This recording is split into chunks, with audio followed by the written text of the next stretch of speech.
The growth was not being translated into poverty reduction, which, as you know, was a major objective of the Millennium Declaration, which brought the world community together, the world leaders together around the agenda of poverty reduction. So yes, growth was taking place in Africa since the late 1990s, and which had continued through the mid 2000 or 2005 to 2006.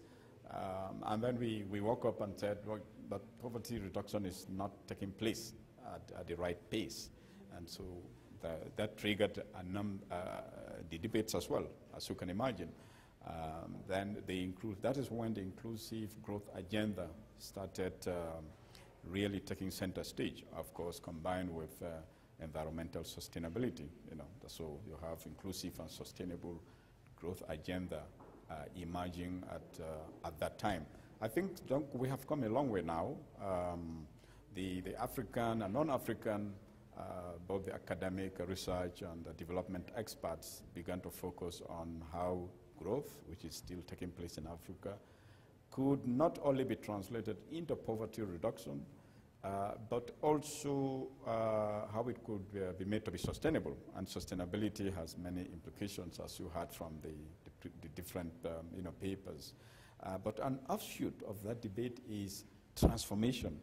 To make growth sustainable, it has to be accompanied by structural transformation. So I've seen that a lot of papers that were presented at this meeting focused a lot on that agenda now. How do you make growth sustainable? How do you make sure that poverty reduction actually accompanies the growth, the growing process?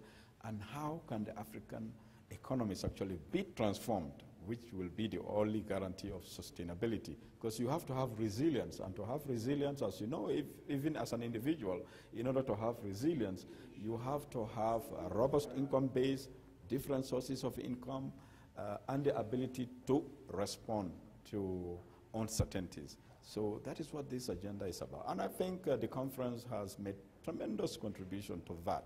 Now, how can we ensure that this is actually translated into real practice? I think Rwanda, you've chosen, your choice of Rwanda is very well placed. This is a country which is on a transformative path. They have not only registered very positive growth rates. At the moment, Rwanda, the economy is growing at about 8%. And this has been sustained over a number of years and is projected to be sustained. But Rwanda, even as the debate is taking place, has taken policy measures to translate the growth into poverty reduction. If you look at the past 3-4 years, they have been able to almost cut the poverty rate by half. Which puts them on the path on track to meet the Millennium Development Goals. If we look at the issue of inclusive growth, if we look at the transformation, they are already making tremendous progress in terms of that. The next poverty reduction program of Rwanda is centering on how to truly transform the economy. So even without going far, we could see a good example of a country like Rwanda, actually.